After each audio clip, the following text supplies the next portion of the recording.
സ്വരാജേട്ടൻ എന്താണ് ഈ ആവേശം കാണുമ്പോൾ ഇപ്പൊ തോന്നുന്നത്?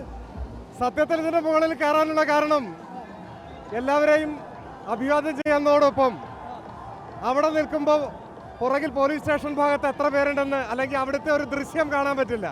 അപ്പോൾ അത് കാണാൻ വേണ്ടിയായിരുന്നു. നിങ്ങൾ നോക്കൂ, അതാ നോക്കിയാൽ കണ്ണെത്താത്തിടത്തോളം ദൂരം പരന്നു കിടക്കുകയാണ്.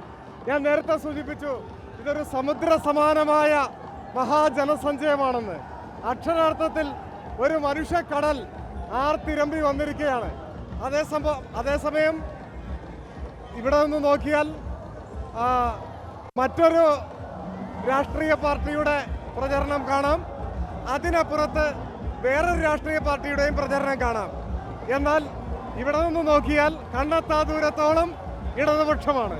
അപ്പൊ അതൊന്ന് സുനിശ്ചിതമാണെന്ന് വിളിച്ചൂടുന്ന ഒരു ആൾക്കൂട്ടമായി ഇടതുപക്ഷത്തിന് ഈ കൊട്ടിക്കലാശത്തെ മാറ്റാൻ കഴിഞ്ഞു എന്നുള്ള ആത്മവിശ്വാസമാണ്. പ്രതീക്ഷയിൽ കവിഞ്ഞ പിന്തുണ, ഐക്യദാർഢ്യം നാട് പ്രകടിപ്പിക്കുന്നുണ്ട്.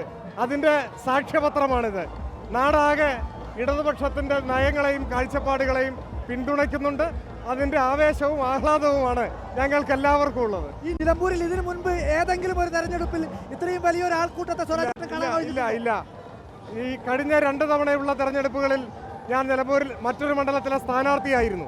എന്നാൽ അതിനു മുൻപുള്ള 91 മുതലുള്ള എല്ലാ തിരഞ്ഞെടുപ്പിലും ഈ കൊട്ടിക്കലാശത്തിൻ്റെയൊക്കെ ഒരു സാക്ഷിയാണ് ഞാൻ.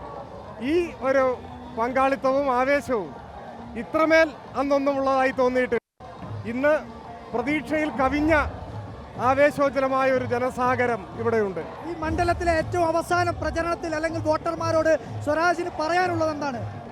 ഒറ്റ കാര്യമേ ഉള്ളൂ, നമ്മുടെ നാട് ഏറ്റവും അഭിമാനകരമായ ഉയരങ്ങളിലെത്തണം. അതിന് ഇടതുപക്ഷത്തെ പിന്തുണയ്ക്കണം. നിലമ്പൂരിൻ്റെയും കേരളത്തിൻ്റെയും നാളെയെ കരുതി ഇടതുപക്ഷത്തെ പിന്തുണയ്ക്കുക. ചുറ്റികയറിവാൾ നക്ഷത്രമടയാളത്തിൽ ഇടതുപക്ഷ സ്ഥാനാർത്ഥിയായി മത്സരിക്കുന്ന എന്നയ്ക്ക് വോട്ട് നൽകി വിജയിപ്പിക്കുക. അതുമാത്രം.